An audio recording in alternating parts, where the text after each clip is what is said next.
Esse podcast faz parte do site Fambonanet. Acesse fambonanet.com.br.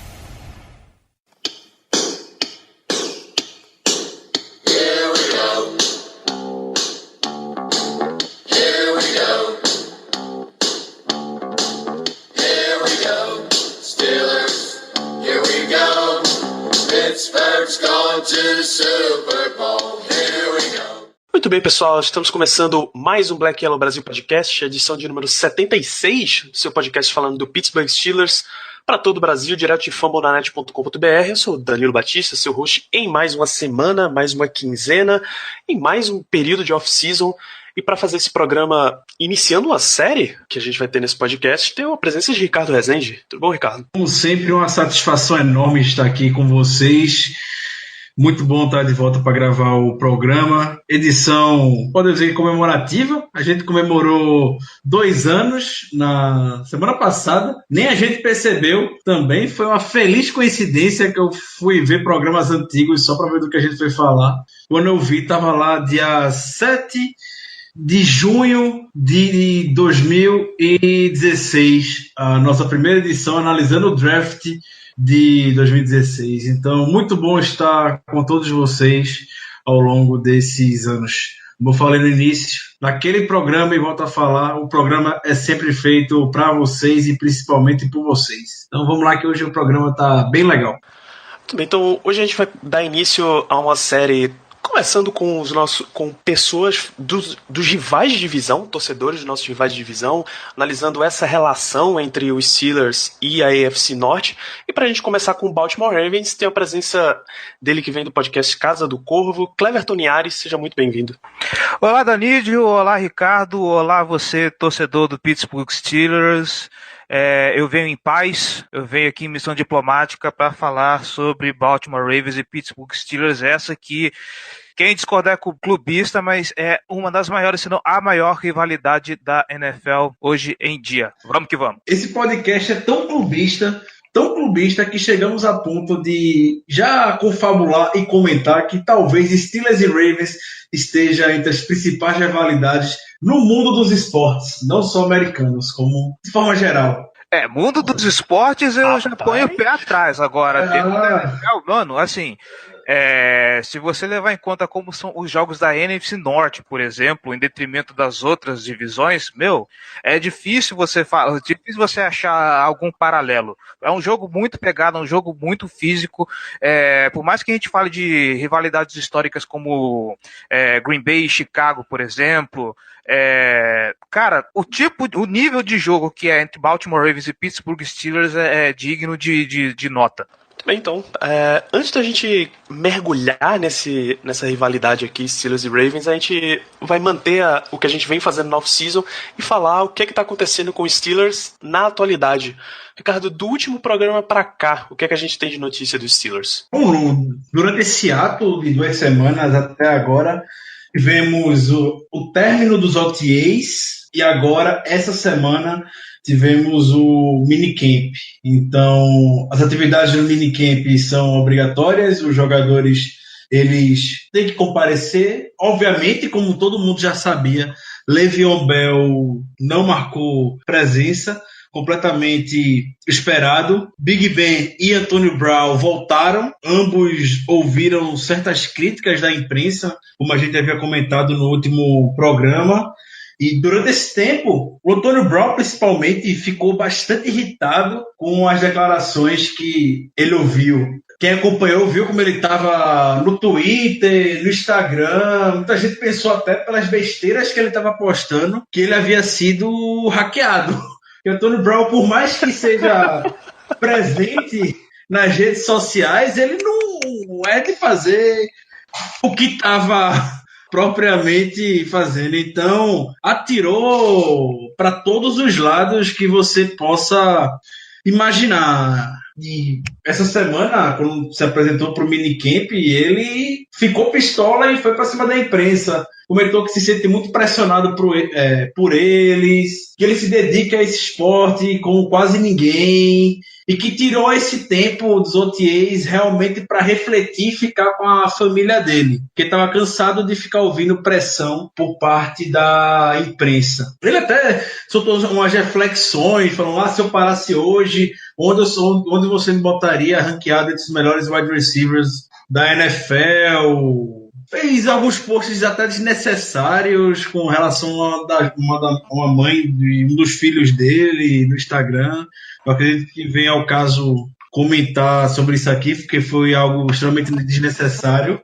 E por parte do Tony Brown, foi isso. Felizmente ele se apresentou, tá saudável, é isso que importa, a cabeça parece estar no lugar. Ele mesmo falou no Twitter que só estava realmente desabafando. O último desabafo dele, inclusive, foi até comentando como sente falta do Dan Rooney por perto, que é nessas horas que ele fazia a diferença.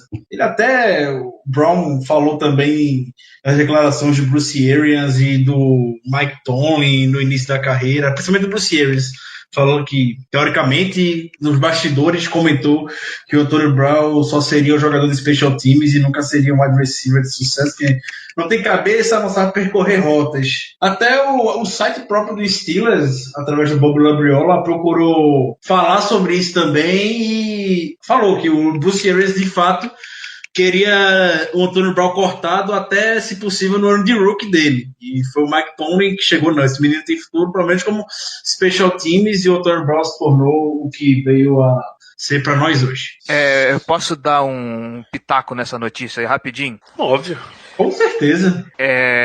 Eu acho muito bonito como que o vestiário dos Pittsburgh Steelers consegue se manter coeso, mesmo com esse monte de adversidade e disputa de ego que a gente encontra dentro do time, porque você tem, por exemplo, o Big Ben, que ele não sabe o que quer da vida, todo ano ele fala que vai aposentar e, sei lá, às vezes parece que ele está insatisfeito com o time, e agora com esse draft, depois que chegou esse quarterback novo, parece que as coisas estão meio acaloradas lá na Pensilvânia. A gente tem o Le'Veon Bell com esse ego inflado, que ele sempre quer um salário absurdo, falando não, porque eu aconteço, eu sou o melhor running back da liga, vocês têm que me pagar. Você tem agora o Antonio Brown, que ele com razão tem de se sentir pressionado pela carreira que ele tem, pelo que ele faz, é óbvio que a imprensa vai crescer o olho em cima dele. Você tinha até pouco tempo atrás Martavis Bryant, aí também fazendo o showzinho dele nos bastidores. E, cara, o time consegue render assim, consegue se manter junto, consegue ser competitivo, que é uma barbaridade, que é coisa que eu não acredito. A gente viu ano passado os Steelers vacilando, o Big Ben ainda sendo muito questionado no começo da temporada, vendo a vitória escapar por alguns jogos, mas mesmo assim o time conseguiu ir longe. É impressionante o que se passa no vestiário do Pittsburgh Steelers, cara. Eu tenho que tirar o chapéu para essa equipe nesse ponto. Muito bom a gente ouvir isso de alguém de fora que não acompanha os Steelers, porque parcela da torcida, infelizmente, busca sempre culpar o Mike Tomlin por tudo que acontece. E a gente sabe como é difícil lidar com tanto cara mala, com tanto ego complicado no vestiário de NFL. Como a gente comenta em quase todos os programas, é uma opinião unânime da nossa equipe, eu acredito, posso falar isso de segurança, que o Mike Tomlin faz um puta de um trabalho bom nesse sentido com a equipe. Eu acho que os problemas passam longe do Mike Tomlin. Eu acho muito pelo contrário, que ele deve ser, pelo menos eu vejo assim, como o centro de convergência para onde a galera se une na hora de necessidade, cara. Eu fico muito feliz em ver que Steelers e Ravens dividem a mesma divisão pela chance de eu ver John Harbaugh e Mike Tomlin juntos 2 vezes por ano, cara. Esses dois técnicos, assim, eles estão assim, entre os meus favoritos, cara. Top 10 de head coach fácil. Dando continuidade ao giro de notícias, rapidamente, só algumas atualizações. Questão de lesão, nessa semana o Morgan Burnett e o Bud Dupree estão um pouco de molho, mas nada que aparentemente preocupe o Mike Tomlin. Não teve um destaque muito grande com relação a isso. O Juju também estava com um problema no joelho e por isso vinha sendo poupado nos OTAs, também nada que preocupe. O Vince McDonald foi visto nas sidelines também durante o minicamp, e é outro que não preocupa no momento. Não há um destaque, felizmente, por essa parte, mas vale comentar sobre isso. E acredito que seja só. Sim, outra coisa. O Le'Veon Bell comentou com o Jeremy Fowler. Não sei se comentou o Jeremy Fowler com alguma fonte, que provavelmente deve ter sido o Bell, já que eles se encontraram no final de semana. Falou que o Bell não quer um salário menor do que 14,5 milhões de dólares. Tá difícil. Mike Tomlin ontem veio como aquela velha conversa de que ele sabe que Le'Veon Bell quer ficar no Steelers e o Steelers quer que Le'Veon Bell fique com eles, mas o que impede que essa equação seja completada é uma variável muito complicada que se chama negócios. E as duas partes, como a gente bem conhece essa novela, cada uma, se não chegou no limite, está bem próximo. Então, o Ray Fittipaldi, um jornalista de Pittsburgh, soltou uma notícia que parecia ser a opinião dele, mas nunca sabe, né? Que ele acredita que tenha somente 10% de chance que o Steelers venha fechar um contrato longo com o Le'Veon Bell. Então, nada novo, né? A gente já está preparado para um 2019, uma vida já sem o Le'Veon Bell. Exatamente. Na verdade, a gente já estava preparado para 2018 e agora a gente está preparado para 2019 já. Com certeza. Enfim, a gente começou a falar de Steelers e Ravens. O Cleverton já começou a mencionar o orgulho que é ter duas franquias tão bem estruturadas dentro da mesma divisão. Então vamos efetivamente entrar na pauta da nossa semana falando um pouquinho do retrospecto dos confrontos entre as duas franquias, tá? Foram 44 jogos entre os dois. A gente tem que lembrar que o Ravens é uma franquia bem recente, de 96, Cleverton? 1996 foi o primeiro draft, isso aí. Exatamente. Então, são 44 jogos só, 24 vitórias para os Steelers, 20 vitórias para o Ravens, nenhum empate. Isso dá 54% de aproveitamento a favor dos Steelers. São 894 pontos marcados pelos Steelers, 861 pontos sofridos. Tá? Em playoffs, foram 4 jogos, 3 vitórias dos Steelers, 1 vitória do Ravens. Isso dá 75% a favor. A conta, obviamente, é muito mais fácil, né? E é justamente por causa desses jogos de playoffs que a coisa começou a esquentar dentro da AFC, né? Porque até então os Ravens eram um time novo, estava ali se acostumando com o ambiente e tal, vindo do antigo Cleveland Browns, e o time conseguiu, mudando de cidade, montar uma estrutura que tornasse competitivo, e sempre que chegava ali nos playoffs esbarrava com essa barreira chamada Pittsburgh Steelers e suas Terrible Towers, e aí o sangue começou a ferver aqui pro lado de Baltimore, e desde então é esse risca-faca doido que vocês conhecem. Atualmente tá numa sequência de 3 vitórias para os Steelers. Os últimos 3 jogos são vitórias de Pittsburgh, mas as maiores sequências, Baltimore entre 2015 e 2016 tem 4 vitórias seguidas, e Pittsburgh tem 2 sequências de 5 vitórias entre 97 e 99, entre 2001 e 2003. A primeira partida de playoffs dos dois times foi em 20 de janeiro de 2002, portanto, temporada 2001, e o Steelers venceu em Pittsburgh por 27-10. Já que a gente falou em lados objetivos e numéricos, vamos entrar um pouquinho no lado emocional. Qual é a melhor lembrança que vocês têm? Claro, melhor, o que foi mais positivo para o seu próprio time, que vocês têm desse confronto Steelers e Ravens? Olha, tem um jogo, eu acho que foi o de 1º de outubro, não foi de 1º de outubro, acho que foi dia 27 de dezembro, temporada 2015, que assim, é o jogo que eu tenho mais nítido na memória, que os Ravens venceram por 20-17, e a gente não tinha nem Joe Flacco nesse jogo, a gente tava com o Ryan Mallett nesse jogo. Eu lembro perfeitamente de estar em casa e pensar, puta cara, os Ravens já venceram a primeira, agora vai ficar difícil. A primeira vitória já foi difícil, porque o jogo foi para prorrogação, Vamos ver como é que vai ser essa segunda. E como a gente conseguiu vencer com o Ryan Mallett, que o torcedor dos Ravens sabe que quem é esse embuste, essa desgraça, essa draga, esse câncer que é esse quarterback reserva, tanto que graças a Deus já não tá mais nem no time. E foi bonito, cara. Foi assim, como torcedor foi bonito. Pode ter sido também um dos melhores jogos do time, né? Mas, pô, foi bacana assistir aquele jogo. Eu tenho os dados desse jogo aqui. Ryan Mallett, 28 passes completados de 41 para 274 jardas e um touchdown. Ben Roethlisberger, 24 de 34 passes, 220 jardas, nenhum touchdown, 2 interceptações. Sem Le'Veon Bell no Steelers, DeAngelo Williams era o corredor principal, 17 corridas, 100 jardas, 2 touchdowns. E isso é uma coisa que facilita pra caralho, né? Não ter Le'Veon Bell no Pittsburgh Steelers. É uma coisa que ajuda muito na hora de vencer esse time. Com o Antonio Brown ainda 7 recepções, 61 jardas, o que para o que é Antonio Brown é razoavelmente limitado. Do lado de Baltimore, o Javorius Allen com 17 tentativas, 77 jardas e um touchdown. Terrence West, 14 tentativas, 44 jardas, nenhum touchdown. Eu lembro desse jogo, a gente sofreu horrores com esse jogo, porque perder para Ryan Mallett como quarterback titular é coisa que só os Steelers conseguem fazer, cara. Perfeito, Danilo. Você tirou as palavras da minha boca agora. Bicho, pra qualquer time, cara. O Ryan Mallett é muito ruim, cara. Eu não fico nada surpreso com isso. É aquela derrota que quando você vê, não, Ravens, pô, vai ser disputado, os caras vão entrar com todo o gás. Puta, o Joe Flacco machucou, fudeu. Fudeu, lascou.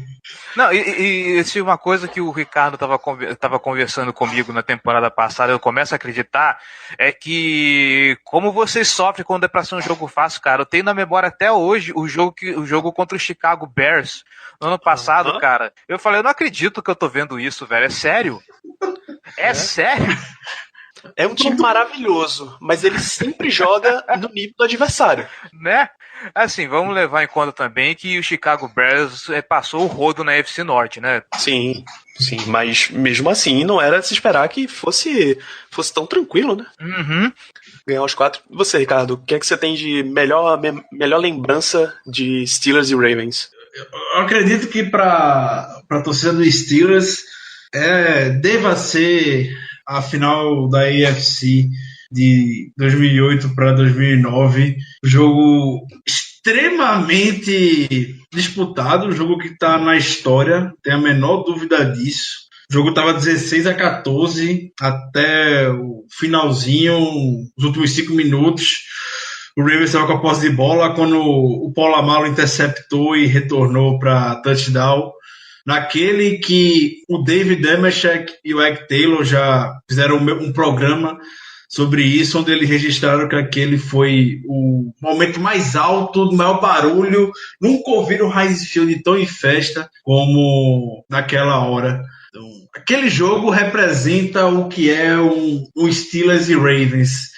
Foi um jogo muito cascudo, muito mesmo, e um turnover, uma jogada defensiva, um playmaker, veio um Polamalu para fazer aquela jogada e retornar para levar o time ao Super Bowl. Até hoje fico com a memória desse jogo. Não à toa, esse é um dos jogos que tá disponível completo lá no YouTube. Foi um dos jogos que a torcida dos Steelers votou para que fosse disponibilizado na íntegra, né? Sim, sim. Esse maravilhoso. Esse não é aquele jogo que o prefeito de Pittsburgh, por uma semana, trocou de nome? Danilo, você pegou agora. Cara, se eu não me engano, o prefeito de Pittsburgh à época era Luke Ravenstahl. E ele disse pra toda a imprensa que, pessoal, durante toda essa semana, você pode me chamar de Luke Steelerstall, porque eu me recuso a ter Ravens no meu nome. Foi esse jogo mesmo, exatamente. Eu não conhecia essa história. Muito boa. Então tem um link no post desse episódio para, se você quiser lembrar como foi esse jogo, ele tá completo no YouTube oficial pela NFL, tá? Obviamente narração em inglês, mas é assim que o amigo fã do esporte vive. Eu vou deixar a minha memória de Steelers e Ravens, ela é bem recente até. É aquele jogo próximo do Natal que a gente teve, temporada 2016, Steelers 31, Ravens 27, que foi o jogo da extensão imaculada do Antonio Brown. Eu acho que eu não tenho memória de nenhum jogo que eu tenha gritado tanto internamente pelo menos, quanto aquele, cara. Porque o jogo foi começar. Parecia que ia de boa, mas aí de repente ele zoou tudo e saiu do controle e, meu Deus, a gente vai perder esse jogo, e voltou, tá ligado? Voltou da forma mais Steelers possível nesse final de década possível, cara, que é Big Ben tá perdido, confia no Tony Brown vai lá e resolve, tá ligado? O cara fazer uma jogada daquele nível com 9 segundos de relógio, bicho. Era tudo ou nada, né? O TJ Mosley e o Eric Weddle pressionando ele, o Tony Brown, 1,78 de altura, toda a força que tem, usando pra chegar na endzone e anotar o touchdown da virada. Aquilo ali foi maravilhoso. Esse caos de Natal é interessante, porque toda vez que eu arrumo confusão na Twitter, alguém manda uma foto do Antônio Brown com o braço esticado pra calar minha boca. E eu lembro de eu ter ganho uma garrafa de hidromel de aniversário. Eu faço aniversário no começo de dezembro. E me deram uma garrafa de hidromel de presente. Eu falei, não, eu vou abrir essa garrafa quando for um dia que vale a pena. E eu gosto muito de assistir jogo bebendo. Não importa se pode ser, que nem foi Rússia, Arábia Saudita mais cedo aqui, mas assim, é esporte, eu tô acompanhando e eu tô bebendo alguma coisa. Steelers e Ravens, Natal, eu falei, por que não? Estou digerindo a ceia ainda, vamos tomar esse hidromel para ajudar a descer. Meu amigo, nunca uma cerveja, nunca um hidromel, nunca uma bebida alcoólica me desceu tão amarga. E olha que eu sou um apreciador de vodka, hein? Rapaz... por exemplo, esse jogo já tinha Le'Veon Bell, já foram 122 jardas correndo em 20 tentativas. Então a gente já nota o desempenho muito diferente. Mas, e de lembrança, o que é que vocês têm de lembrança ruim? Eu, por exemplo, tenho esse jogo que o Cleverton mencionou, do Ryan Mallett, como uma lembrança ruim. Tá muito ruim, até porque não tem como não ser. O que é que vocês conseguem lembrar mais de jogos que decepcionaram, assim, nessa história? 10 de dezembro do ano passado. Assim, é um dos jogos mais bonitos. Você que tá chegando agora na NFL, você que tá querendo um time pra torcer e chegou aqui agora querendo saber, pô, Pittsburgh Steelers vale a pena? Assista, acha esse jogo completo, não vá nem atrás de highlights, assista esse jogo completo, sabe? Esquece condensado, porque acho que eu ia falar que era que não foi o maior tiroteio, mas mentira, assim, esse jogo ele contou com 77 pontos no placar, foi 39-38 no Heinz Field. A defesa dos Steelers já estava meio baleada, porque se eu não me engano, eles não contavam mais com Ryan Shazier depois daquele acidente trágico no jogo contra o Cincinnati Bengals, então já era uma defesa que estava mais fragilizada. O ataque dos Ravens não era dos melhores, mas ele estava vindo numa crescente, tanto é que a gente mesmo, a Casa do Corvo, já vem destacando isso, que a defesa começou uma porcaria e já estava num nível mais decente, não era ainda o ataque dos sonhos, mas era alguma coisa. Um corpo de linha defensiva muito forte, uma secundária muito boa. A gente está falando aqui de CJ Mosley, estamos falando aqui de Terrell Suggs, estamos falando de Eric Weddle, o Marlon Humphrey estava vindo numa temporada de calouro muito boa como cornerback. E é um jogo que, depois que os Ravens manjaram o que estava acontecendo, foi blitz o tempo inteiro para cima do Ben Roethlisberger. Blitz. E estava funcionando até que chegou o momento de virada que o Mike Tomlin teve iluminação e falou, ok, o que eu estou fazendo não dá certo, quer saber o seguinte? Bola agora no meio o tempo todo. E mandando bola no meio, foi que os Steelers conseguiram virar também no finalzinho, assim como foi o Natal da temporada passada. E aí, o último drive, os Ravens resolveram cagar tudo, entregaram pra Deus e, infelizmente, a gente tem essa amarga lembrança de um jogo que poderia ser épico pros Ravens, se tornou épico pro outro lado, e o resto é história. O Steelers abriu 14-0, o Ravens conseguiu reverter pra 38-29. Isso faltando poucos minutos para acabar o jogo, né? Isso. A pontuação foi com 6:44 de relógio. E aí, 3 minutos e meio, mais ou menos, o Bell marca um touchdown, 38-36, 42 segundos, field goal, 46 jardas do Chris Boswell, 38-39, vitória dos Steelers. E, então, ainda tinha algum tempo para arriscar alguma coisa, assim. Os Ravens deram uma aula do que não fazer naquele drive. O 2-minute drill de Baltimore com o Dan Pease é péssimo. Com o Dan Pease e com o Martin Mornell. É péssimo. O time não tem senso de urgência. E havia até a chance de, quem sabe, num milagre poder virar o jogo, mas aquele ataque tão majestoso e tão dinâmico quanto ver uma tartaruga caminhando até a água do Mornweg, né? E que ajudou a sacramentar a vitória dos Steelers naquele jogo. Nossa, eu consegui o play-by-play do drive final de Baltimore. Então são 42 segundos de relógio com um timeout disponível, né? Saindo da linha de 25. Então, passe incompleto no meio era pro Jeremy Maclin. Nada.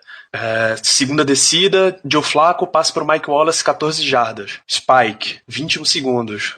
Joe Flacco, passe incompleto para Jeremy Maclin, 16 segundos. Terceira tentativa, Joe Flacco sacado por TJ Watt, perda de 8 jardas e fumble. Bola saiu na linha de 36 e acabou o jogo. E você sabe o que mais me injuria? Duas peças muito boas que nós temos no time. Primeiro, a revelação, o Alex Collins, saída do Seattle Seahawks, que estava numa curva de evolução muito boa. Ele é do cara que estava encostado no practice squad, a principal running back do time, que ele veio como quebrador de tackles. É um cara que estava numa crescente muito boa. Não teve nenhum snap para uma corrida. Ninguém passou a bola pro Collins quebrar tackles e poder avançar. E o Justin Tucker, né, cara? O Justin Tucker, se ele chuta a bola de um lado da endzone, acerta a outra. Assim, já tá tudo fodido mesmo, tá no finalzinho do jogo, pô, dá a bola pro cara chutar e paciência. Não entrou, foda-se, mas você arriscar com esses drives miseráveis, o Flacco nunca foi bom em ficar lançando as bolas que ele lançou nesse drive final. Risca, cara, vai pro tudo ou nada, ainda mais com Baltimore ali se agarrando pra poder entrar nos playoffs pelo wild card, cara. Eu acho que faltou um pouco de risco nessa situação. Melhor confiar no pé do Tucker do que na mão do Flávio. Cara, melhor confiar no pé do Tucker do que em qualquer um no ataque daquele time. E Ricardo, você tem lembranças negativas desse confronto Steelers-Ravens? Eu tenho duas lembranças negativas de jogo entre Steelers e Ravens. Tem aquele fatídico jogo do Josh Scooby e do Michael Vick. Essa daí. Eita. O Ravens estava 0-3 quando chegou para aquele jogo em 2015 e o Steelers estava 2-1. O Ravens começando 0-4 já era para começar a repensar a temporada. O Steelers chegou a abrir a 20-7, Michael Vick no ataque, Le'Veon Bell, Antonio Brown, enfim, todo mundo lá. E foi só isso. Depois, no terceiro e no quarto, o ataque não conseguiu produzir mais nada. O Ravens começou a engrenar. O Josh Scooby teve nos pés deles várias chances para vencer o jogo. Perdeu todos os chutes, como a gente já sabe. No dia seguinte, ele foi demitido do Steelers. Foi quando chegou a bênção chamada Chris Boswell pro lugar dele. Esse jogo foi sensacional. E legal que, se eu não me engano, essa foi a temporada 5-11 de Baltimore, né? Coisas do Steelers, né? Mais um feito que o Steelers consegue. Tá. Você tinha uma segunda, não era? Tenho, que esse jogo o Steelers perdeu, obviamente, negativo. Foi um dos jogos que eu vi o Steelers jogando melhor e perdeu. O Steelers jogou pior em várias partidas e perde. Nesse jogo o Steelers jogou muito bem e veio a perder. Foi um jogaço. Eu recomendo que vocês tiveram a oportunidade de assistir, se estiver no YouTube, eu não sei se tem, mas foi o jogo de Thanksgiving da temporada 2013. Foi 22-20 pro Ravens. Foi aquele fatídico jogo que o Mike Tomlin dá aquele pulo do lado para distrair o Jacob Jones, que por conta disso muitos dizem que ele não conseguiu retornar para touchdown, porque eles tinham caminho livre e o Mike Tomlin estava olhando na câmera do MT Stadium e não teve o Jacob Jones não teve sucesso para retornar. O Mike Tomlin fica rindo depois ganhou uma multinha também. E outra coisa que ficou marcada nesse jogo foi a superação. O Steelers conseguiu correr atrás do placar muito bem. No final do jogo, o Steelers foi para uma jogada de 2 pontos e foi ali que começou a derradeira do Emmanuel Sanders. O Emmanuel Sanders teve as mãos na bola para os Steelers empatar aquela partida e ele dropou, não agarrou a bola na tentativa de conversão de 2 pontos e depois daquilo ali o Steelers veio a perder a partida. O final desse jogo foi bastante característico, eu não sei se todos lembram, mas os Steelers dentro da linha de 5, 10 jardas passou muito tempo para entrar na end zone. Um dos últimos lances, antes de anotar o touchdown, de fato, o Le'Veon Bell ele carregou a bola e quando chegou em cima da linha de end zone, sofreu uma pancada fortíssima, o capacete dele chegou até a sair e ele ficou desacordado na end zone. A princípio, eu não lembro se tinha marcado o touchdown ou não. Gerou dúvida não, porque ele entrou com a bola claramente, mas entrou desacordado sem capacete. E as regras da NFL dizem que a partir do momento que o jogador está sem capacete, bola morta, apito, a jogada para ali, o Le'Veon Bell ficou a 1 centímetro de estar na end zone. Foi um lance muito forte, obviamente o Le'Veon Bell saiu do jogo, teve uma concussão. Na jogada seguinte, o Steelers fez a jogada com o Jericho Cotchery, entrou na end zone. Seria, teoricamente, a jogada certeira para garantir os 2 pontos, porque anotaram o touchdown de maneira bastante fácil. E na hora de converter os 2 pontos, o Emmanuel Sanders dropa a bola. Então, esse jogo está na minha memória. Tudo isso que veio acontecer, é um jogo que vale a pena você assistir, apesar da derrota. É verdade. A minha lembrança ruim é a única derrota dos Steelers em playoffs. Foi um jogo de wild card na temporada 2014, 3 de janeiro de 2015. Isso é wild card no Heinz Field. O que me dá mais ódio do jogo não é necessariamente o desempenho do time dentro dele, mas o fato de que a gente teve que jogar uma partida de playoffs com Ben Tate de running back. Repete. Ben Tate era o running back do Pittsburgh Steelers nesse dia. Ben Tate, Josh Harris e o glorioso Dre Archer. Exatamente. Nesse dia. E eu falando de Ryan Mallett de quarterback, cara. Tá aqui, ó. Josh Harris, 9 carregadas para 25 jardas. Ben Tate, 5 carregadas para 19 jardas. Dre Archer, 1 carregada para menos 1 jarda. Exatamente, ele só perdeu jarda no jogo. O Le'Veon Bell se machucou na semana anterior desse jogo, frente ao Sunday Night Football contra o Bengals. Aí teve que improvisar o Ben Tate. O Ben Tate no primeiro toque na bola, o que acontece? Fumble, né? Claro, um fumble. Obviamente ele tem um fumble. Essa foi e ainda colocando a cerejinha no bolo. Essa temporada a gente foi com o Bell como titular, Dre Archer reserva, que quase não ia jogar, era o Bell para carregar tudo, machucou, a gente foi para os playoffs com o Ben Tate. Aí no ano seguinte, não, vamos planejar melhor, DeAngelo Williams, a gente traz, e mesmo se der algum problema com o Bell, a gente tem o Williams. Ok, o Bell não pôde jogar os playoffs, o que acontece com o DeAngelo Williams? Machuca também, e a gente vai com o Fitzgerald Toussaint como running back titular. Grande Fitzgerald Toussaint. Então, não deu muita coisa não. Essa 17-30, Steelers 17, Baltimore Ravens 30, essa foi a única derrota de Pittsburgh em playoffs. Então, aquele jogo vocês precisavam jogar sal grosso, hein? Aquele tava demais, cara. Aquele ali jogou a toalha no meio do terceiro quarto que não tinha mais o que fazer. Não dava mais. A gente, inclusive, passando por essas memórias, a gente relembrou algumas das grandes partidas entre os dois times, mas vocês têm mais alguma partida que vocês lembram que foi memorável do confronto? Sim. Tem uma que ela fica bastante disputada se é ou não a minha favorita entre Steelers e Ravens. Fica muito próximo, ou se não, se equipara sim com a final da AFC 2008-2009. Foi o Sunday Night Football da temporada 2010-2011. O jogo, eu não posso, só até clichê e redundante falar que Steelers e Ravens disputaram. Mas esse especial foi bastante físico. O Big Ben nesse dia quebraram o nariz dele no início do jogo. Ele já estava jogando com o tornozelo enfaixado, estava com problema de mobilidade. O jogo fora de casa, em Baltimore, o jogo muito apertado. O jogo estava 10-6 para o Ravens. Isso já era no final do jogo. O Ravens era aquela campanha que o Ravens tinha para sacrimentar a partida, fechar o caixão e vencer o Steelers.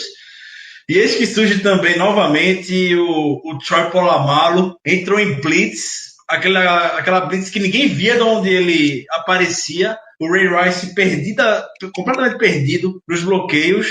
Chega o Polamalu, faz o sack no Flacco, força o fumble e o Lamar Woodley recupera a bola. Isso é que ele estava faltando menos de 5 minutos para acabar o jogo. O Steelers já estava no campo do Ravens, precisam dar poucas jardas, e aconteceu nesse momento o que o narrador, o Al Michaels, o narrador do Sunday Night Football, afirmou ser uma das maiores jogadas de futebol americano que não resultou em nada. Por quê? O Big Ben completamente fudido, perna, nariz quebrado, veio o Terrell Suggs seco, sem bloqueio para cima dele, pega no Big Ben e o Big Ben se agacha e começa a se desvencilhar do Suggs. O Suggs tentando pegar o Big Ben para derrubar ele. O Big Ben não cai.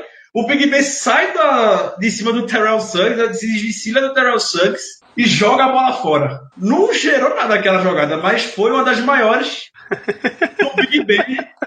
É no mínimo bonito, né? É bonito, pô. Foi espetacular aquilo ali. Eu lembro que tava vendo o jogo, você fica atônito vendo aquilo. E no lance seguinte, o Big Ben acha o glorioso Isaac Redman,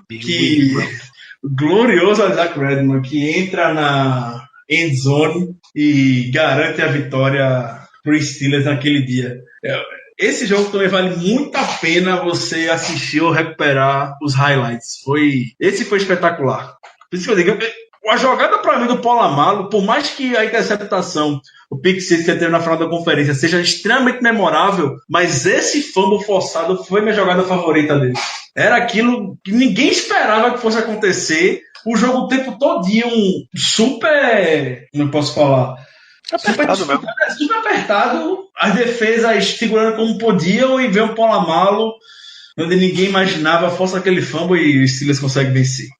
Maravilhoso, esse jogo foi Steelers 13, Ravens 10 e Steelers 13 no M&T Bank Stadium em 5 de dezembro de 2010. Maravilhoso.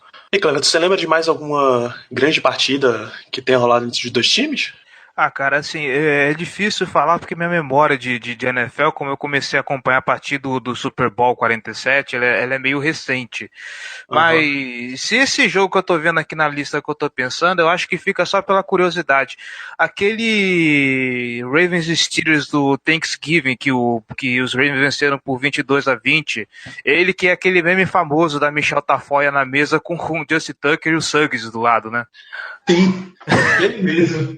Então fica aí de curiosidade pro ouvinte esse jogo aí. Só por causa do meme. Se vocês procuraram Ravens Thanksgiving, tem uma cena ótima do Tucker com uma coxa gigante na boca, o Terrell Suggs do lado da Michelle Tafoya, e ela com aquela cara de what the fuck is going on, né?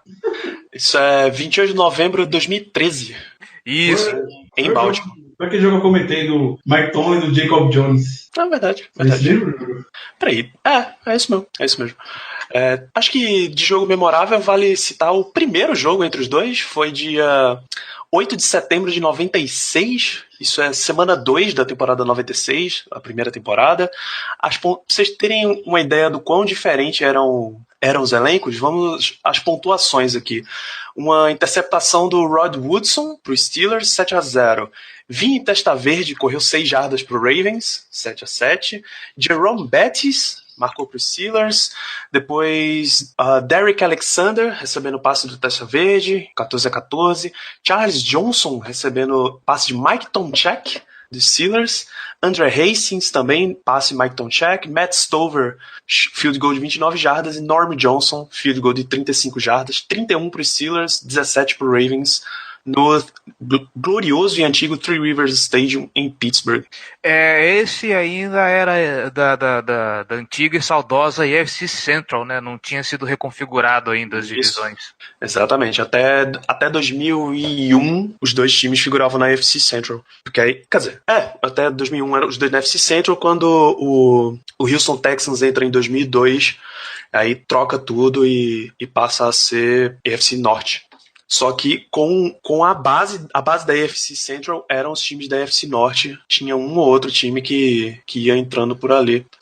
Eram, nos anos 70 até 2001, Steelers, Browns, só que aí o Browns para em 95 e volta em 99. Oilers, e aí Houston Oilers, Tennessee Titans, os Cincinnati Bengals, desde sempre.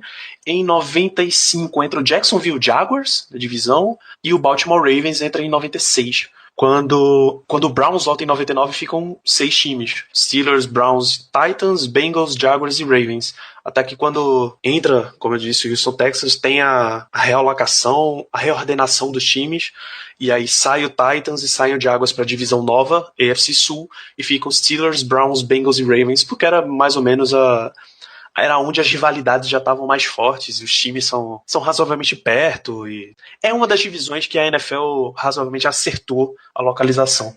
Porque de resto você olha no mapa dos Estados Unidos, tem aquele desenho maluco, né? Não, tem muita coisa que não faz sentido.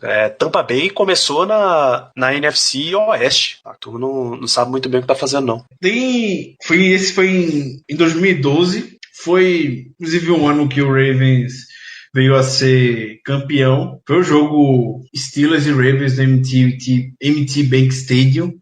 Nesse dia o Steelers foi conduzido pelo glorioso Charlie Batch. Aquele jogo que aquela temporada do Steelers estava nada bem, ninguém botava muita fé que o Steelers fosse vencer essa partida, e como a gente comentou no início, não importa o cenário das equipes, Steelers e Ravens vai ser sempre disputado, e o Steelers venceu sobre comando de Charlie Batch aquele jogo. Tem um touchdown marcante do Rick Miller, que ele se esforça todinho para chegar na end zone. O Sean Swisher no final do jogo vencendo a partida com field goal, e uma cena que ficou marcante do Charlie Batch abraçando muito forte o Ben Roethlisberger, os dois chorando, porque o Batch tinha um cachorro na época que era bastante próximo, cresceu junto com ele basicamente, e naquela semana o Batch, além de vir a ser titular, o cãozinho dele veio a falecer. Como a gente sabe, Ben Roethlisberger é bastante próximo com cachorros, da fundação dele cuidando de cachorros, então foi bastante emocionante para os dois aquela vitória do Charlie Batch. Vale a pena também vocês assistirem essa partida. Muito bem, a gente sabe que toda vez que alguém na imprensa vai descrever esse confronto, essa rivalidade Steelers e Ravens, ela é descrita como a rivalidade mais física da liga. Então é de se esperar que rolem umas porradinhas aqui e ali. Vocês têm memória de alguma específica assim que realmente chamou a atenção? Nossa, porrada específica?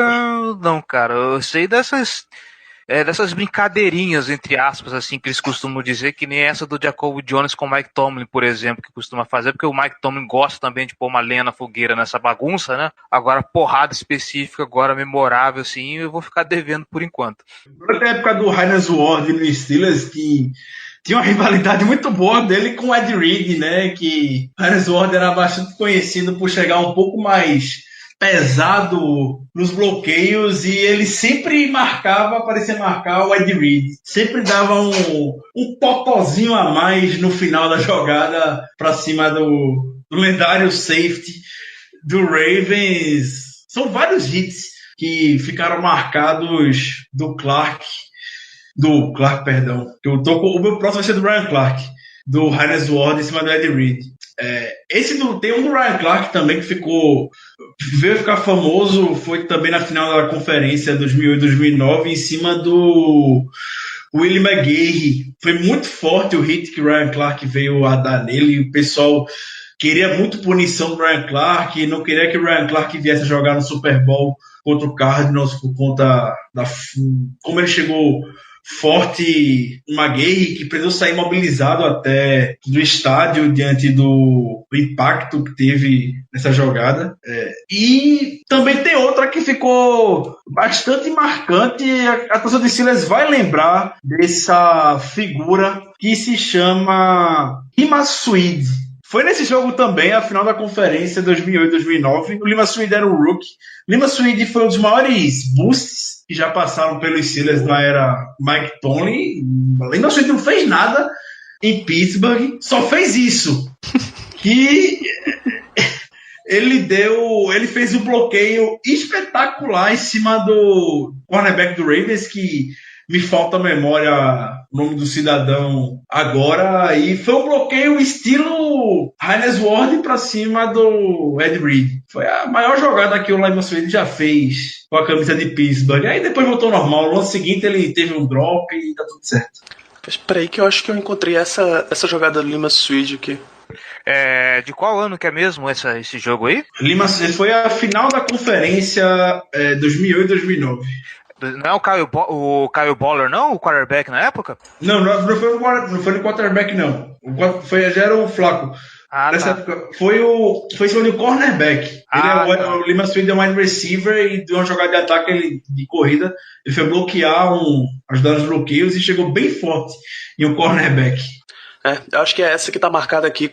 Deve ser essa mesmo. The Big Hit You Didn't See.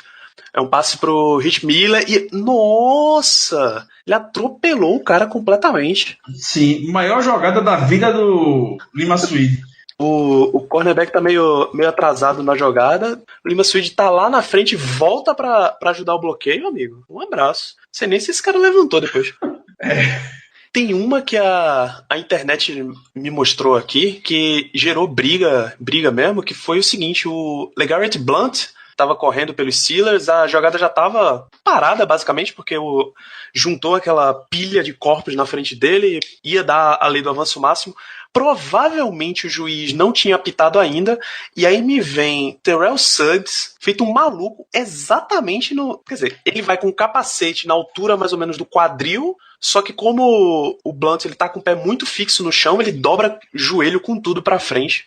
E talvez isso pudesse dar uma lesão mais pesadinha. Mas você tem o GIF, tô vendo no SB Nation, tem o GIF exatamente depois da jogada, que é pancadaria total, bicho. Le'Veon Bell contra Terrell Suggs. Imagina. O Bell tava na sideline na hora, entrou no campo revoltado acima do Suggs, o tempo fechou naquela hora. Bell e Beachum contra o Terrell Suggs. Muito bonito.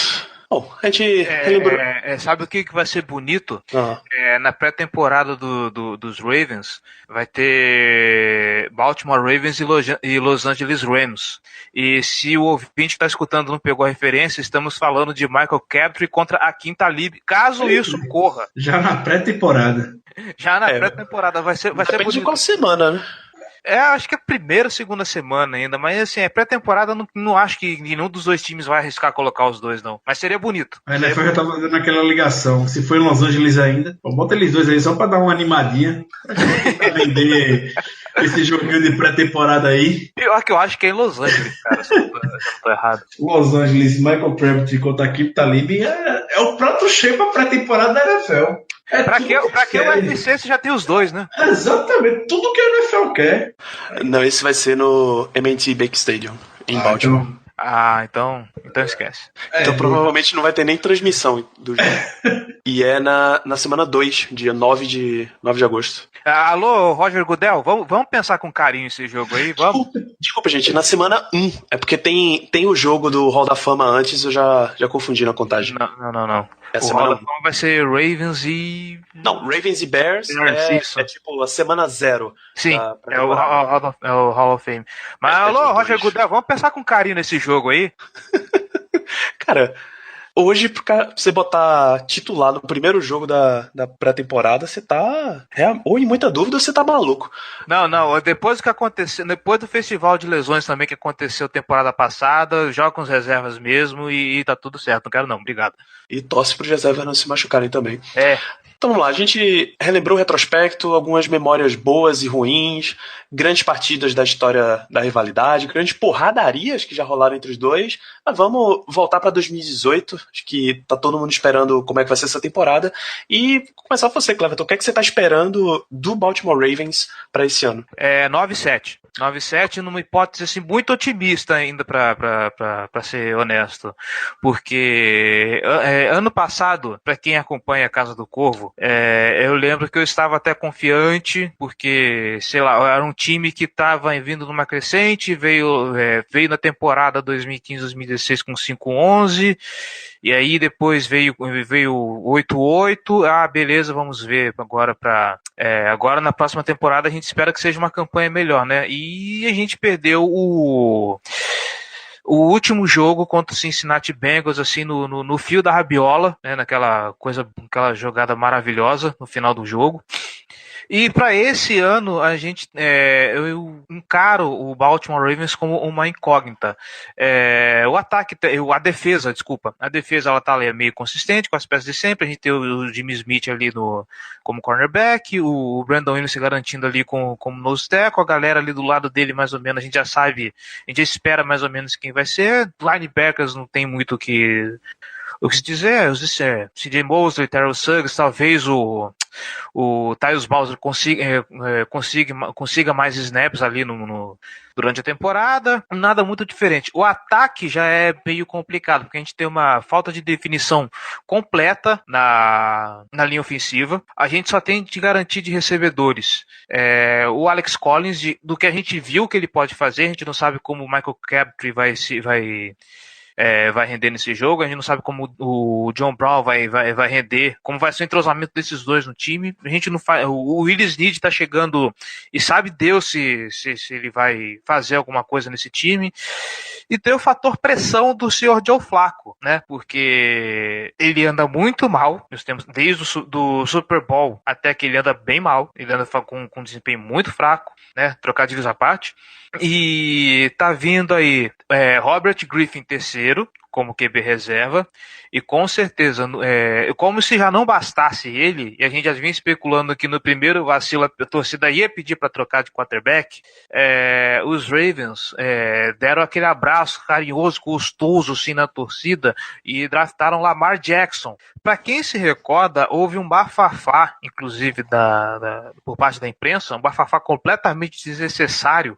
diga-se por sinal, de que, meu Deus, o Flacco não está falando com o QB calouro e não sei o quê. O Flacco, inclusive, ajudou a alimentar essa treta quando ele resolveu se negar a falar com os repórteres na festa do draft. Então, já viu, né?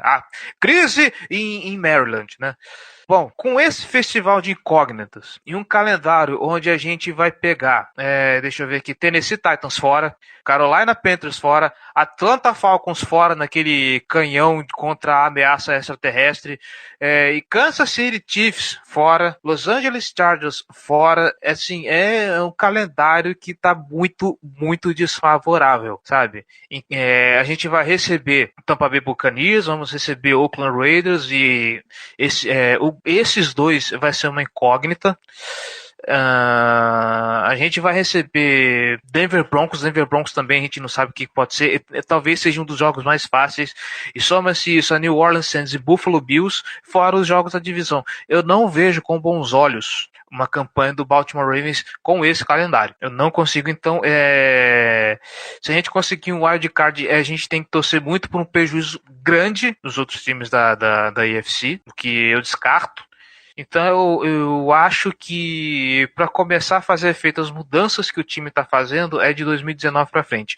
Esse ano a gente vai repetir a gente vai fazer um 9-7 assim na melhor das hipóteses, na minha opinião, e se Nossa Senhora dos QB Elite ajudar e a gente conseguir se superar e mordiscar lá um wildcard, o que vier acima desse 9-7 para mim é lucro. Isso porque eu estou sendo otimista ainda com essa previsão. Muito bem.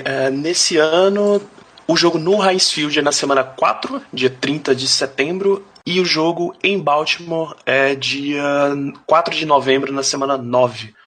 O Steelers está com bye na semana 7 e o Ravens está com bye na semana 10. Graças a Deus não vai ter Ravens e Steelers esse ano para azedar nenhum feriado, né? É verdade. Não, eu acho que tiraram os dois dos feriados, cara, nesse ano. Porque o Steelers estava demais. Na verdade é porque não vai ter rodada dia 25 de dezembro, dia 31 de dezembro. Só a do Thanksgiving, aí quem tiver jogando que se vire também. Não tem nenhum dos dois escalado para essa rodada. Ricardo, você tem perguntas sobre o Baltimore Ravens você gostaria de fazer para o Cleverton? Uma rápida pergunta, na verdade mais como a título de curiosidade. É invenção o que a gente vem lendo nos últimos dias na imprensa de ter Lamar Jackson e Joe Flacco no campo juntos. O que é que o ataque do Ravens pretende ganhar tendo eles em campo?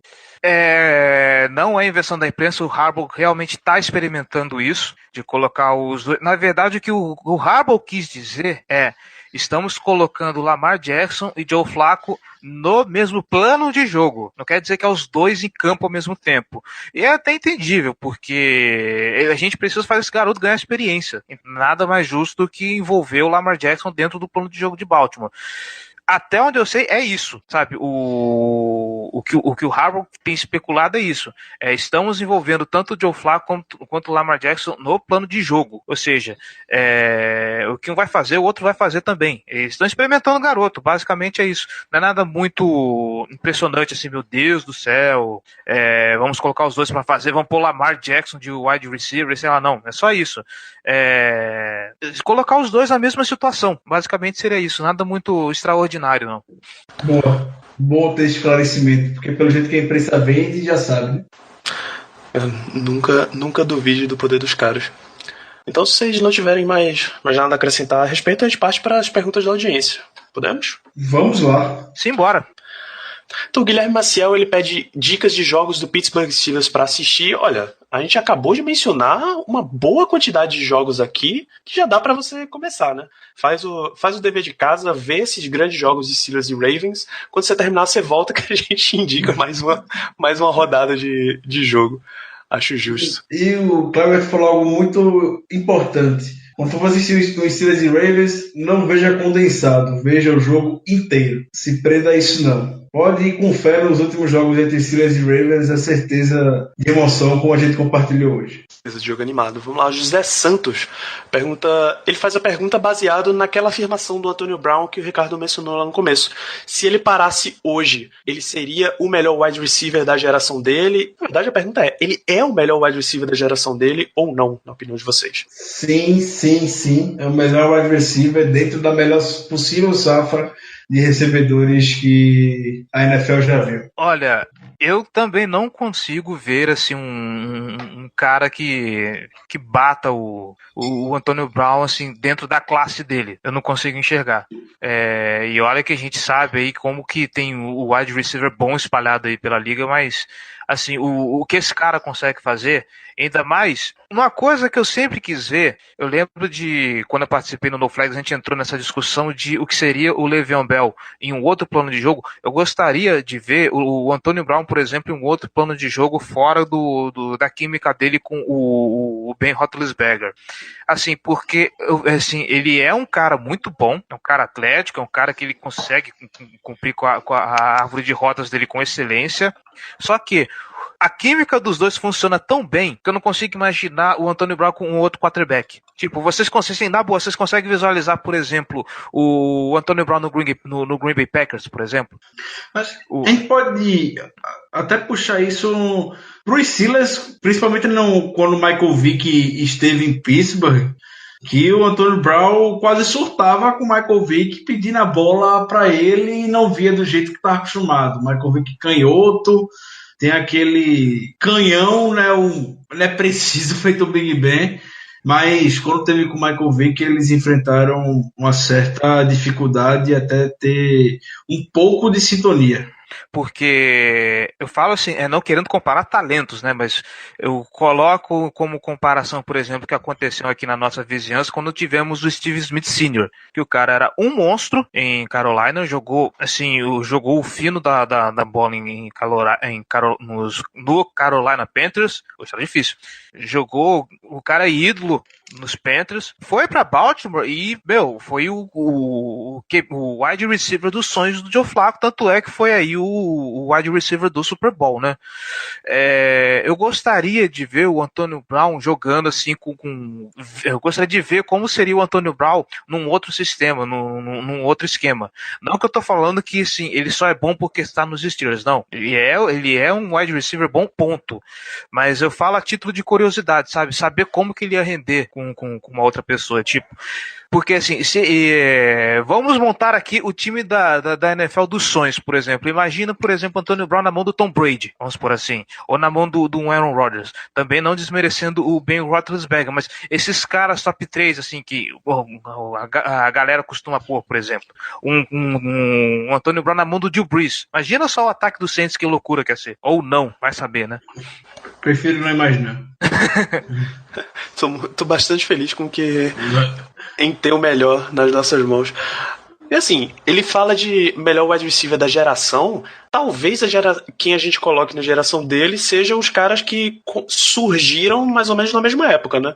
É o Julio Jones, porque o Antonio Brown ele tem a explosão dele mesmo em 2013. Tá? Então quem é que você pode botar junto com ele ali? Não dá pra botar o Calvin Johnson, porque já tá caindo nessa época. Então é Julio Jones, é o Odell Beckham Jr., é DeAndre Hopkins, são esses caras efetivamente mais recentes, né? Sim. Então, nesse nível de análise, não tem muita dúvida de que o Antonio Brown é o melhor wide receiver mesmo. Então, José Ortiz pergunta se a gente acredita na evolução de Arthur Burns e Sean Davis. Ortiz, eu acho que a gente pode encurtar a sua resposta dizendo o seguinte: se não houvesse, a gente acredita nos Steelers. Pra gente se manter acreditando nos Steelers, a gente acredita que esses dois jogadores precisam evoluir. Do nível que tá, não vai dar. Exatamente. É isso. Se acreditar for na base da esperança, é isso mesmo. Uma outra pergunta também dele: o que é que levou a gente a torcer pro Steelers? Na verdade, deixa eu começar por você, Cleverton. Como é que você começou a torcer pro Ravens? Por causa da Beyoncé. Porque o show da Beyoncé foi no Super Bowl que teve Ravens e 49ers? Eu não acompanhava, assim, o meu irmão acompanha a NFL há muito mais tempo, né? O meu irmão é um daqueles fanáticos por esporte, era aqueles que, se tiver passando, sei lá, Capivariano e 15 de Jaú, na Rede Vida, ele para pra assistir. Mundial de cricket, ele tá lá vidrado. Curling, então, puta que pariu, eu descobri o curling com ele. E aí eu comecei a acompanhar também rugby, comecei a acompanhar futebol americano, eu já vinha tendo um contato mais próximo do futebol americano com ele, e aí veio o Super Bowl 47, que, pra quem não conhece é foda, né, mas pra quem lembra, vamos dizer assim, Ravens e 49ers era, assim, o 49ers, o grande time dos anos 90, que tava chegando mais uma vez no Super Bowl, os Ravens, que era vamos dizer assim, o azarão da vez, tinha ganhado apenas um título lá em 2000, mas era um time recente, não era um time assim muito forte, que o pessoal põe lá como grande time da NFL, e era o Super Bowl dos irmãos Harbaugh, né? O Harbaugh Bowl. E beleza, o que temos aí pra abrir o intervalo? Beyoncé. Aí eu falei, pô, show da Beyoncé, eu acho que eu vou parar pra assistir. Ok. Eu lembro até hoje que eu tava na casa da minha ex-namorada, eu resolvi parar pra assistir. E aí, depois do show, eu sou presenteado com um retorno que eu não sei se até hoje é o maior retorno da história, pelo menos do Super Bowl, do senhor Jacoby Jones. Cara, eu tenho esse retorno no meu coração até hoje. Foi, eu acho que 106 jardas, sabe? Foi o primeiro lance do terceiro quarto. Eu falei, porra, é isso. Eu quero torcer pra esse time, cara. Já era. Eu vou acompanhar esse cara daqui pra frente. Eu vou acompanhar os Ravens daqui pra frente. São 108 jardas. 108, isso, obrigado. E ainda tinha uma outra coisa, que eu sou sempre o cara do contra, e todo mundo com quem eu conversava sobre futebol americano falava que ia torcer pros 49ers. Muito pela expressão dos 49ers do Brasil, porque foi o grande time dos anos 90 aqui no Brasil. Eu falei, quer saber? Eu vou torcer pra esse Baltimore aí só pra ser do contra. E eu saí feliz. Eu saí feliz, aí estamos aí torcendo, estamos aí sofrendo até hoje. E sem falar que esse jogo teve de tudo, né? Acabou a luz no meio do estádio, era o Mercedes-Benz Superdome, né? Exatamente. E eu lembro até hoje que os Ravens quase perigaram de perder esse jogo no último lance, assim, numa virada, que o Joe Flacco falou assim, ó, se esse cara começar a chegar muito assim, a gente dá uma porrada nele pra parar ele no meio do campo. Exato. Ricardo, você lembra... Acho que você já contou aqui, mas relembre rapidamente para os ouvintes em que circunstâncias você começou a torcer para os Steelers. Vou recomendar cortar o caminho de todos, na verdade. O Danilo vai botar novamente na descrição deste podcast a minha participação no canal do Velho Garimpeiro. Eu comento com detalhes o que aconteceu. Muito bem, cara. Esse cara é comercial demais, bicho. Por isso que ele é o diretor. O meu caso para torcer pro Steelers foi eu não tinha TV a cabo, dois Super Bowls que eram de transmissão da Band Esportes, que eles colocaram compacto, eu acho, na Band. Os detalhes exatos eu não vou saber. Foi o Super Bowl 43 e 45, que pelo rodízio que tinha, um ia pra Band Esportes, um ia pra ESPN. Então eu acabei pegando exatamente dois Super Bowls que tinham o Pittsburgh Steelers aí. Quando eu assisti o segundo, era a minha referência de time que tinha no primeiro, então eu acabei curtindo esse time.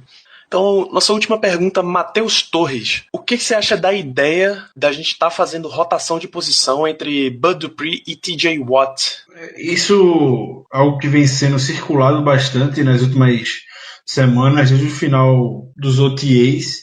Bud Dupree e TJ Watt trocaram de lado. O principal argumento meu que é utilizado é que o TJ Watt é muito mais disciplinado taticamente do que o Bud Dupree, e o Bud Dupree estava com dificuldade quando conseguia chegar no quarterback em fazer os sacks quando estava do lado esquerdo do campo. Então, a gente lembra até dos Steelers e Ravens que o TJ Watt, quando conseguiu o fumble no final da partida, estava do lado oposto, não estava jogando no seu lado tradicional. Era o James Harrison de um, o TJ Watt no outro. O TJ Watt teve bastante sucesso naquele momento, chegando em cima do Joe Flacco. Isso é um teste, é algo para a gente continuar vendo, sim, durante o training camp e as partidas da pré-temporada, mas que a princípio me anima. Eu gosto da mudança. Também não tenho problema, não. Na verdade, eles não terem posição fixa, exatamente, tu vai sempre do lado direito, tu vai sempre do lado esquerdo, teoricamente não é um problema, não. Então, vamos partir para as nossas considerações finais. Clever, na verdade, começar por você, Ricardo. Despeça-se da nossa audiência por essa semana, por favor. Muito obrigado pelo programa, agradeço demais a presença do Cleverton, que parecia estar esperando esse convite quando a gente falou com ele via WhatsApp há poucos minutos antes de começarmos a gravação deste programa. Muito obrigado pela sua presença e a sua disponibilidade em estar aqui conosco. Você sempre será extremamente bem-vindo aqui na nossa casa. Então, um efusivo abraço ao Cleverton e a essa torcida maravilhosa do Baltimore Ravens. Olá, Cleverton, despeça-se da nossa audiência essa semana, deixa teu recado, onde as pessoas encontram você na internet. O espaço é teu, meu amigo. Primeiramente, obrigado, Danide, obrigado, Ricardo, pelo convite. É um prazer estar aqui no Black Yellow BR. Sempre que vocês quiserem, as portas da Casa do Corvo estão sempre abertas. Fiquem à vontade. Para você que está ouvindo, procure a Casa do Corvo no Fumble na Net, a SB Nation do Brasil. Exatamente. Estamos lá tentando manter uma maratona quinzenal enquanto a temporada não começa. Inclusive, se me permite, eu quero recomendar o episódio 37 que saiu essa semana sobre Ozzie Nilsson, que, modéstia à parte, está uma pérola. Está ótimo, também recomendo. Tá um brinco, tá muito bom, tá emocionante. Escutem lá, ouçam sobre, não só pelo time, mas pelo que esse cara representou. E é isso, muito obrigado a você que está escutando, mais uma vez obrigado Danide, obrigado Ricardo. Sim, antes que eu esqueça, nos procure também nas redes sociais, facebook.com/Casa do Corvo, também estamos no Twitter, @Casa do Corvo e @BRavensBra, do meu amigo Giba Pérez, que divide a bancada comigo no podcast. Aliás, hoje é aniversário dele, um feliz aniversário, sou Gilberto Pérez, tudo de bom para você, e é isso, um abraço. Exatamente. E se você, meu amigo ouvinte, não quiser tomar um tacklezinho do Terrell Suggs no joelho, você vai lá no iTunes, busca Black Yellow BR, deixa lá 5 estrelas e uma avaliação pra gente, tá? Ajuda esse podcast a chegar pra mais ouvintes. Você segue lá também, @BlackYellowBR no Instagram, no Twitter e no Facebook, e ouve toda semana em fambonanet.com.br/Black Yellow Brasil. Recomende pro seu amigo torcedor, tá? Não é porque a gente tá na off-season que não tem conteúdo sendo gerado sobre o Pittsburgh Steelers pra você. A cada 15 dias a gente tá de volta com o programa, então eu espero que vocês tenham gostado dessa edição. Um grande abraço e até a próxima. Yeah, you know what it is. Black and yellow, black and yellow, black and yellow, black and yellow. Yeah, you know what it is. Black and yellow, black and yellow, black and yellow, black and yellow. Yeah, you know what it is. Hello, it is Ryan, and I was on a flight the other day playing one of my favorite social spin slot games on ChumbaCasino.com. I looked over the person sitting next to me, and you know what they were doing? They were also playing Chumba Casino. Everybody's loving having fun with it. Chumba Casino is home to hundreds of casino-style games that you can play for free anytime, anywhere. So sign up now at ChumbaCasino.com to claim your free welcome bonus. That's ChumbaCasino.com and live the Chumba life. Sponsored by Chumba Casino. No purchase necessary. VGW Group. Void where prohibited by law. 18 plus. Terms and conditions apply.